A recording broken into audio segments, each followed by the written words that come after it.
My wife let my sister's husband destroy our family, and I ripped the truth out of them so hard it left scars no apology could ever cover. It was the 4th of July when the first alarm bell rang. We were all packed into my sister's backyard, red Solo cups and cheap burgers everywhere, the smell of burned charcoal crawling up the humid evening. Claire had dressed up more than usual, short white sundress, lips painted a dangerous shade of red she only ever wore on date nights. She wasn't doing it for me. I knew that much. Matt, my sister's husband, was working the grill. I caught Claire laughing at some joke he told. She reached out, touched his wrist without even thinking. A casual thing, sure, if you're blind. Matt's eyes dragged over her like he was shopping. Claire smiled back, slow and reckless, the way she used to smile at me before life ground us down. It rattled me. It made my hands clench around my beer bottle so hard it creaked. I told myself to relax. Told myself it was nothing. But the pit that opened in my stomach that night never closed. 2 days later, I caught Claire on our back porch in the dark, barefoot, whispering into her phone. When I slid the screen door open, she jolted like I'd fired a gun. She plastered on a smile and fumbled the phone behind her back. "Just talking to your sister," she said, too fast. It was a lie. My sister never called after 9. She had 2 toddlers who melted down if bedtime was delayed by even a minute. I knew that. Claire knew I knew. But we both pretended it was fine. That was the beginning. The slippery, sickening start. From there, it just got worse. Claire started getting dressed up for random errands. Her old jeans and sneakers got replaced with skirts and tight tops, her face dusted with makeup, her hair done in waves she used to save for anniversaries. She sprayed on perfume to go to the grocery store. Came back empty-handed half the time. When I asked about it, she rolled her eyes like I was accusing her of murder. "I just want to feel good about myself again," she said. "Is that a crime?" I didn't press. I should have. But part of me was afraid of what I might find if I pushed. One night, she told me she was going to help my sister plan a surprise party for Matt. I offered to come along. Claire hesitated just a second too long before laughing it off. "You'd ruin the surprise," she said. Then she left, wearing the same red lipstick from the 4th of July. That lipstick hadn't touched me in months. The house felt hollow after she slammed the door. I sat on the couch with the TV on, pretending to watch some idiotic game show, but really just staring at the clock. An hour passed. Then 2. At 3 hours, I texted her. No answer. By the time she stumbled through the door smelling like cheap beer and stale cigarettes, it was almost midnight. "How'd it go?" I asked, my voice steady even though my hands were fists in my lap. Claire shrugged. "Good. We got a lot done. No details. No funny stories. Nothing." When I reached out to hug her, she flinched like my arms were knives. After that, the patterns became impossible to ignore. She locked her phone. She started showering as soon as she got home, scrubbing herself raw. She bought new lingerie, and I never saw it again after the tags came off. Claire smiled less, laughed less, looked at me like I was a stranger living in her house. Still, I told myself it was just stress. Maybe she was depressed. Maybe it was work. Maybe it was anything except what it really was. I didn't want to believe the truth. I let myself rot in that willful blindness. One Saturday morning, while she was in the shower, her phone lit up on the nightstand. A text. Just a name, Matt. No last name. No message preview. Just a name. My stomach turned over. I sat there staring at it like it was a loaded gun. I didn't open it. I couldn't. Instead, I sat there, waiting for her to come back into the room, pretending to flip through a magazine. When she spotted the notification still glowing on the screen, her face drained of color. She yanked the phone off the stand so hard she almost knocked over the lamp. "You need to trust me," she said suddenly, out of nowhere, voice high and tight. "You're being paranoid." "I didn't say anything," I said. "You were thinking it," she snapped, and stomped off toward the kitchen. I sat there, listening to her open and slam cabinets. It was the first time I seriously thought, she's cheating on me. But even then, I second-guessed myself. Maybe it was innocent. Maybe she and Matt were planning something for my sister. Maybe it was an inside joke. Maybe I was a fool. That night, I woke up around 3 a.m.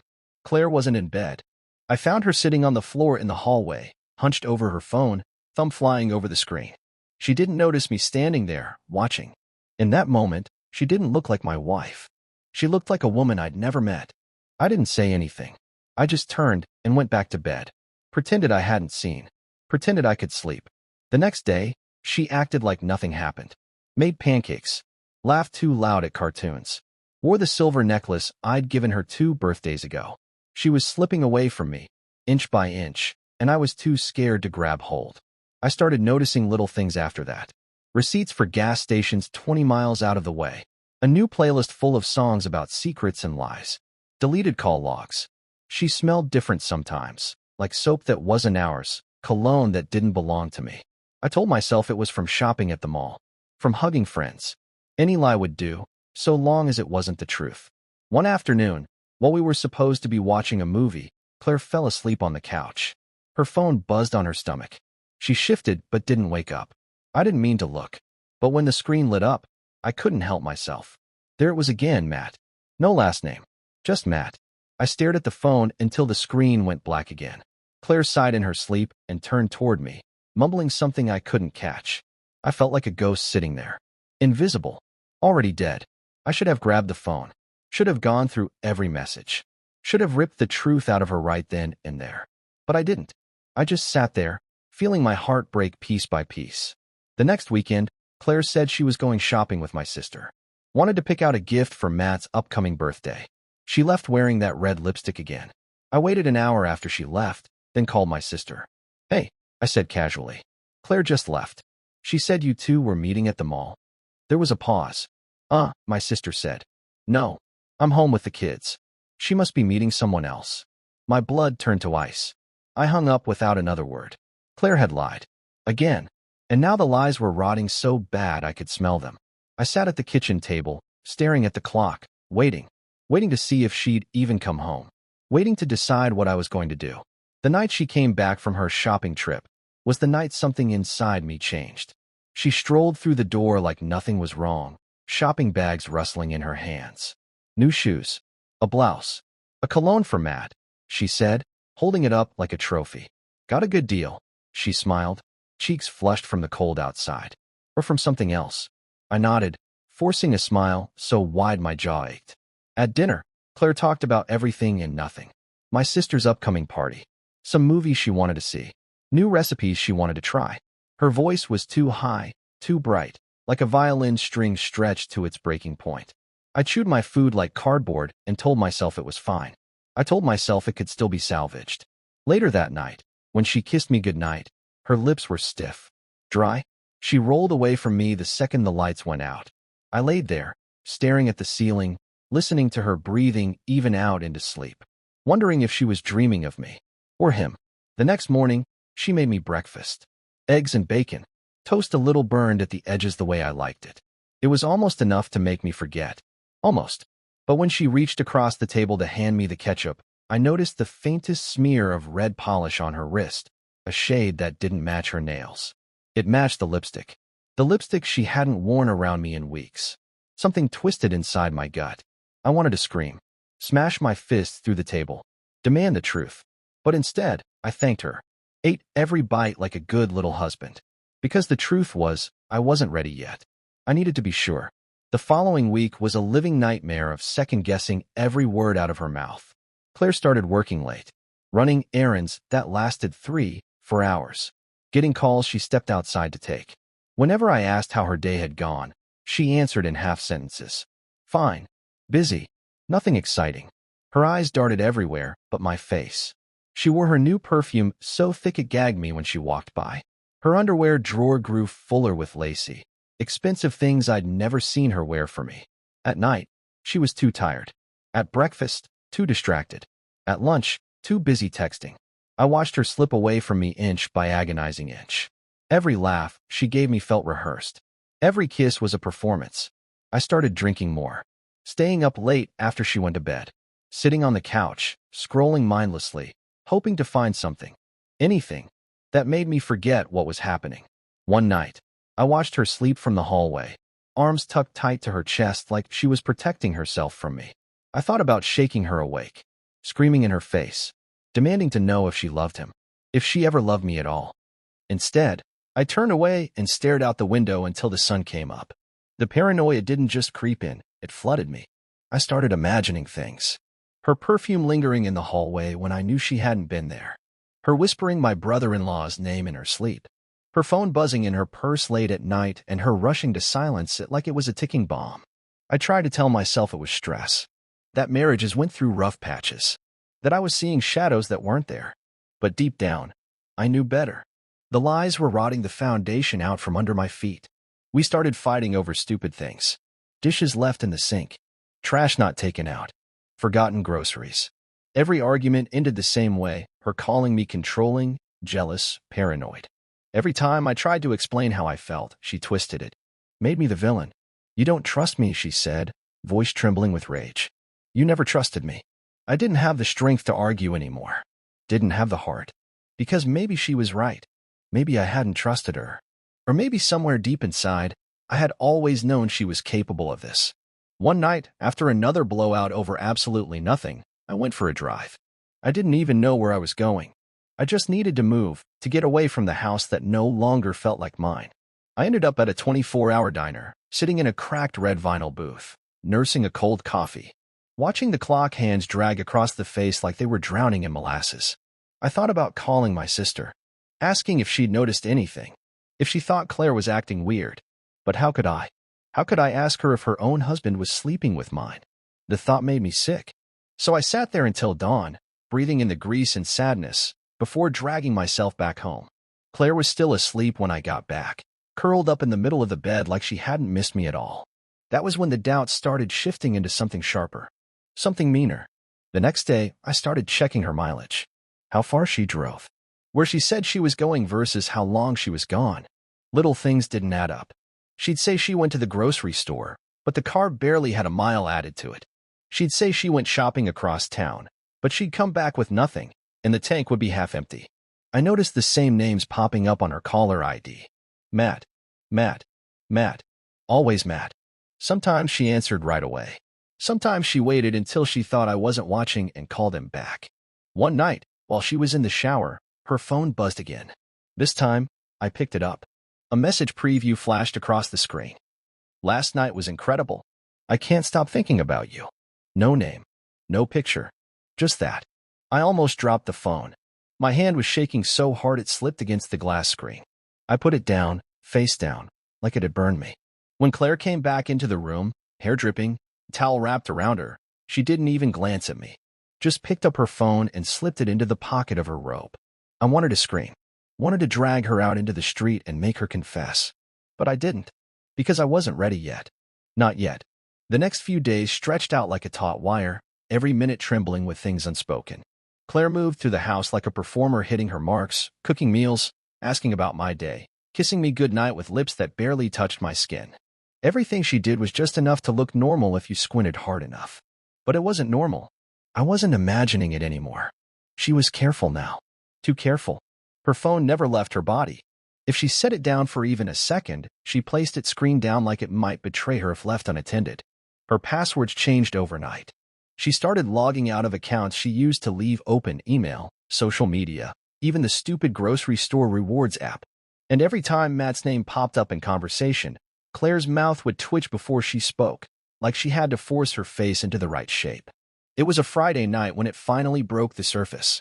We were sitting on the couch, some mindless sitcom droning in the background, when Claire's phone buzzed. She picked it up immediately, angling the screen away from me, thumbs moving fast. I pretended not to notice, pretended to be absorbed in the TV. But I caught the way she stiffened when I shifted slightly toward her, caught the way she slid her phone under the cushion when she stood up to get some water. I counted to 20, slowly, then reached under the cushion. My fingers brushed the edge of the phone just as Claire came back around the corner. I froze. She froze. The room thickened with a silence so dense it hurt my ears. Claire laughed, this brittle, too loud sound, and plucked the phone from my hand. "Jesus, you scared me," she said. I nodded, smiled, pretended I hadn't just felt a chasm open between us, so wide I could barely see her on the other side. We didn't talk the rest of the night. The next morning, Claire was gone before I even woke up. No note, no text, just an empty house, and her car missing from the driveway. By noon, I was pacing. I told myself she was with my sister. I told myself she was running errands. I told myself 1,000 lies because the truth was too sharp to hold yet. When she finally came back mid-afternoon, arms full of shopping bags, she was radiant. Flushed cheeks, messy hair, the faintest smell of cologne that wasn't mine clinging to her skin. I didn't say anything. I just watched her as she bustled around the kitchen, humming under her breath. When she turned to smile at me, there was something feral in it. Something desperate. Like she was daring me to call her out. I didn't. I couldn't. Not yet. Later, as she showered off whatever sins she thought the water could wash away, I sat on the edge of the bed and stared at the crack in our ceiling. It was bigger than it had been last month. Funny how rot works. The following week, things only got worse.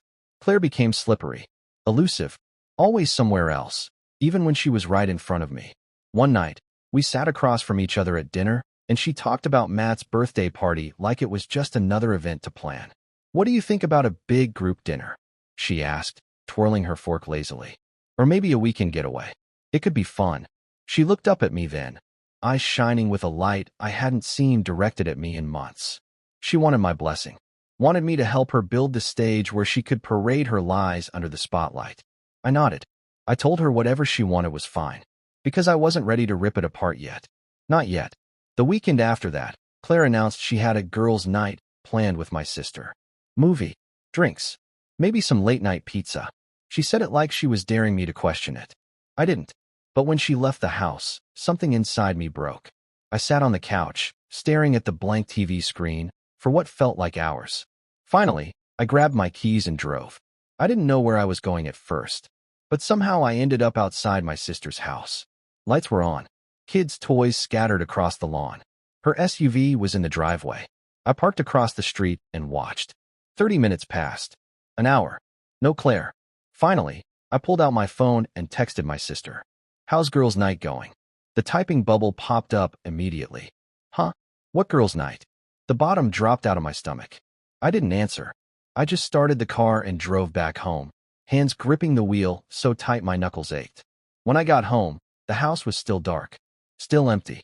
I sat at the kitchen table until Claire walked through the door at midnight, cheeks flushed, hair messy, smelling faintly of beer and something sweeter. She blinked at me in surprise. "Didn't expect you to be up," she said. I smiled. I couldn't sleep. She smiled back, a quick tight thing, and hurried upstairs without another word. I sat there for a long time after she disappeared, listening to the creak of the stairs, listening to my heart hammer in my ears. The next morning, she was all sweetness. Coffee already brewed. Breakfast on the stove. Kisses on my cheek like yesterday hadn't happened. I played along, because the game wasn't over yet. But now, every touch, every word out of her mouth felt like sandpaper dragging across my skin. It was an act, and she wasn't even good at pretending anymore. Sunday afternoon, Claire suggested we have dinner with Matt and my sister later in the week. "Get the party plans moving," she said. "Hash out the details." I agreed, because if she was planning to keep lying, I wanted front row seats. I wanted to watch it all burn down around her. The dinner was set for Thursday night. Claire spent all day getting ready, more than she had in months. She curled her hair, changed her outfit 3 times, and spent an hour locked in the bathroom with her makeup bag spread across the counter. I watched it all from the doorway, pretending to scroll through my phone, pretending not to notice that she was painting herself for someone else. When she finally emerged, she looked stunning. Too stunning for a simple dinner with family. Her dress clung to her body like it was tailored for seduction. Her lipstick was the same blood-red shade from the 4th of July, the same color she hadn't worn for me in what felt like a lifetime. "You like it?" she asked, twirling once in front of me. I nodded, forced a smile so brittle it felt like it would shatter my teeth. "You look great," I said. She beamed, oblivious, or maybe not caring, about the tightness in my voice. The drive to the restaurant was filled with small talk. She chatted about work, about new movies, about a friend from college she might visit. I answered where I had to, my voice hollow, my hands gripping the steering wheel hard enough to make the leather creak. She didn't notice the way my knuckles whitened with every mile closer to hell. When we got there, my sister was already waiting at a corner booth, 2 margaritas sweating on the table. Claire kissed her on the cheek, laughing, the picture of casual joy. Matt wasn't there yet. "He's parking," my sister said. I sat down, feeling like I was about to perform surgery on myself without anesthesia. Matt showed up 5 minutes later, striding in with that stupid casual grin plastered across his face. His eyes found Claire first. They always did. I watched every micro-expression, every stolen glance, every twitch of their mouths when they thought nobody was looking. Matt slid into the booth beside Claire without hesitation. My sister and I sat across from them. They talked fast, overlapping each other, laughing too loud, sharing memories I wasn't part of, finishing each other's sentences like some sick, secret language had bloomed between them. I barely touched my food. I watched. I cataloged. Claire laughed at one of Matt's jokes, her hand brushing his arm for a split second longer than necessary. He leaned into her laugh, his shoulder bumping hers playfully. My sister didn't notice. Or maybe she didn't want to notice. I chewed my burger slowly, feeling each bite turn to ash in my mouth. At one point, Claire excused herself to the bathroom. Matt's eyes followed her ass like a man dying of thirst. I nearly snapped my fork in half. Matt turned back to me, catching me staring. "You good, man?" he asked, too casual, too smooth. "Yeah," I said, swallowing bile. He smiled. That same smug, lazy smile. The one I wanted to punch off his face. Claire came back 10 minutes later, cheeks flushed. She slipped into the booth, her thigh pressing against Matt's for a half-second too long before she scooted over to make room. We finished the meal, made the plans, played our parts. When we said goodbye in the parking lot, Claire hugged Matt a little too tight. His hand pressed low against her back, fingers flexing like he wanted more. My sister clapped me on the back, oblivious, thanking me for coming out. I drove home in silence. Claire hummed along to some song on the radio, tapping her nails against the window. She didn't look at me once. That night, lying in bed beside her, I stared at the ceiling and realized something had shifted. Something irreversible. It wasn't just suspicion anymore. It was certainty. I knew. I didn't have the proof. Not yet. But I knew. And knowing was a cold, merciless thing. The next few days were a haze. Claire moved through the house like an actress who forgot her lines, improvising badly, hoping no one would notice the cracks in the script. I noticed. I noticed everything. She spent more time running errands. She dressed nicer for work. She smiled at me like she was waiting for me to call her bluff. One afternoon, I caught her in the garage, sitting in her car with the engine off, just staring at her phone. Her face lit by the blue glow, her thumb scrolling. When I opened the door, she jumped like she'd been caught stealing. "Hey," she chirped, too bright. "Just checking emails." I nodded, pretended to believe her, because I wasn't ready to make my move yet. Not yet. The following weekend, she said she had a bridal shower to attend. "All girls," she said, laughing. "You'd be bored out of your mind." I nodded again, smiled, told her to have fun. When she left, I waited exactly 15 minutes before getting in my truck. I didn't know what I was doing, didn't have a plan. I just drove. I checked the event venue she claimed the shower was at, empty. No balloons, no decorations, no clusters of women in pastel dresses. Nothing. I sat in the parking lot for an hour, watching the front doors. Nobody arrived. At some point, I realized my hands were shaking. I drove home, feeling like my ribs were collapsing inward. Claire came back 5 hours later, drunk on something that wasn't just champagne. She smelled like cheap cologne and cigarette smoke. She stumbled through the door, laughing under her breath. "Good party?" I asked, voice calm. She blinked at me, thrown off by the question. "Yeah, lots of games. You know." I nodded. I wanted to drag the lies out of her mouth with my bare hands. Wanted to smash the carefully constructed reality she was trying to sell me. But I didn't. I went upstairs and pretended to sleep while she showered the night off her skin. When she slid into bed beside me, her body was tense, coiled. She didn't touch me. I didn't touch her. Monday morning, she kissed me goodbye on the cheek before heading to work. Her lipstick left a stain on my skin. It felt like a brand, like ownership, like mockery. I wiped it off the second the door closed behind her. That week, the fight started. They weren't big, explosive things. Not yet. They were small cuts, paper-thin insults, little dismissals that piled up like ash. I would mention something I needed her to do, pick up groceries, handle a bill, and she'd roll her eyes, sigh loudly, tell me she was so busy, and why don't you do it if you're so concerned? I'd ask where she was going when she dressed up in a skirt and heels on a Wednesday night, and she'd snap back, "Since when do you care how I dress?"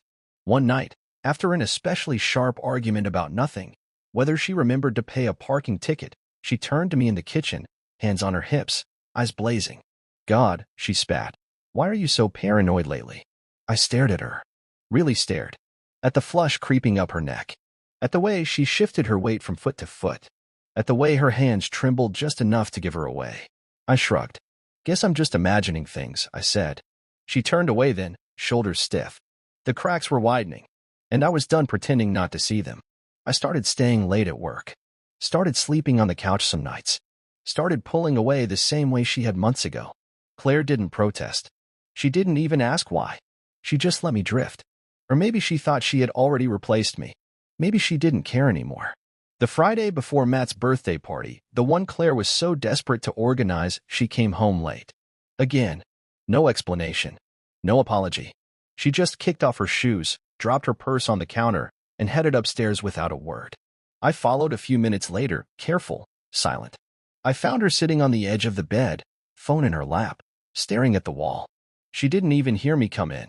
When she finally looked up, there was a wildness in her eyes. A raw, cornered animal look that she couldn't quite hide. "Hey," she said, voice hoarse. "Long day." I nodded. "Yeah," I said.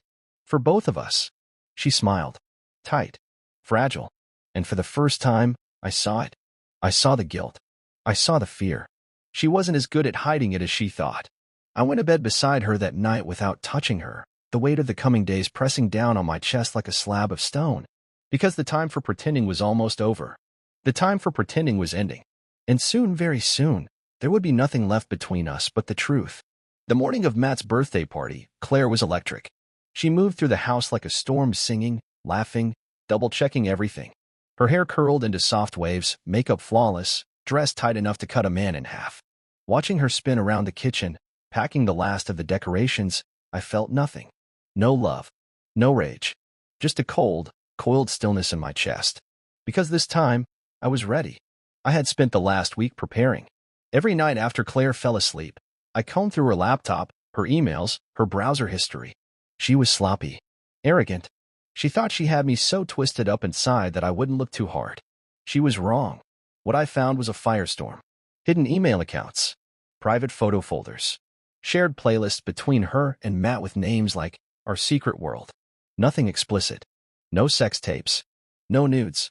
Just enough to rip the skin from my bones. Inside one folder were dozens of candid pictures Claire had taken of Matt, laughing over drinks, driving with one hand on the wheel, lounging shirtless by the pool. Pictures I hadn't seen her take. Pictures taken at moments I wasn't supposed to be around for. Then there were the reservations, dinners for two at restaurants we never went to. Hotel bookings made under fake names. Receipts for jewelry I never received. She left a trail wide enough to drive a truck through.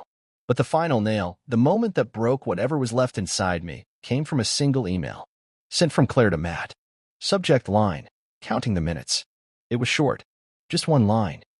I miss you even when I'm lying next to him. I sat there for a long time staring at those words. My hands resting calmly on the keyboard. My heart finally, mercifully, silent. That was the moment I knew the man I had been, the husband, the believer, the fool, was dead. Now, there was only the reckoning. At the party, everything looked perfect. The rented hall glittered with decorations. Strings of white lights cast a warm glow over the tables. Everyone smiled, laughed, clinked glasses. My sister ran around greeting guests, cheeks flushed with excitement. Matt held court in the center of it all, the birthday king. And Claire? Claire floated among them, radiant. Beautiful. A liar in white satin. She kept glancing at Matt when she thought no one was looking. He kept glancing back. I stayed quiet, shaking hands, accepting congratulations, playing my role. Everyone thought I was just another happy husband at a family gathering. They had no idea the grenade ticking down inside my chest. After dinner, they dimmed the lights to bring out the cake. The guests gathered around Matt, singing, clapping, laughing. I stood at the back, near the tables, waiting. When the candles were blown out and the applause died down, I made my move. I walked up to the microphones set up for the speeches. Tapped it once. The room stilled. "Hey everyone," I said, smiling wide. "Can I steal your attention for a second?" Claire froze halfway across the room, eyes wide. Matt stiffened where he stood, glancing at Claire, then back at me. "Perfect. I just wanted to say a few words about Matt," I continued. "About the kind of man he really is." A few nervous chuckles. Claire took a step forward, mouth opening like she was going to interrupt. I raised a hand and cut her off. "No, really. I insist." I pulled my phone from my jacket pocket. "Thumb to the gallery. Let's take a little trip down memory lane," I said. I tapped the first image. The projector behind me flickered to life. An image appeared on the screen. Matt shirtless, lounging on a hotel bed. Claire's reflection visible in the mirror behind him, phone in hand. Gasps erupted across the room. I tapped again. A dinner receipt. 2 entrees. 1 bottle of wine. Paid for by Claire's credit card. Dated the same night she told me she was working late. I tapped again. A series of selfies, Claire and Matt in a dimly lit bar, leaning into each other, grinning like fools. Silence crashed down on the room like a hammer. My sister stood there, white as a sheet, shaking her head slowly. Matt took a step forward, hand outstretched. Man, listen. I laughed. Loud. Hard. Cold. I'm just getting started, I said. I pulled a small stack of papers from my jacket. Printouts of emails, hotel confirmations, text threads. I dropped them on the floor at Matt's feet. You left a trail, you dumb son of a bitch, I said, voice shaking now not with sadness but with fury barely held in check. You think you're slick? You think you're clever? I turned to Claire. And you, I said, my voice breaking on the edges. You wore my ring. You slept in my bed. And you spent every free second dreaming about screwing my sister's husband. Claire burst into tears. Too late. Way too late. I turned back to the crowd. Everyone here, family, friends, deserves to know what kind of people they're celebrating tonight. I dropped the microphone, let it crash to the floor with a squeal of feedback, and walked out. I didn't look back. Not when my sister started sobbing. Not when Matt shouted my name. Not when Claire chased after me, heels clattering on the floor like a desperate apology. I didn't stop. I didn't slow down. I walked out into the cold night air, sucked a deep breath into my lungs, and felt something uncoil inside me. Freedom. Not peace. Not yet.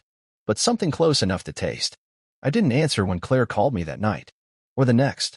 Or the one after that. The divorce papers hit her doorstep a week later. Certified mail. No note. I never said another word to her. Not because I didn't have more to say, but because she wasn't worth the breath. Subscribe to hear more stories.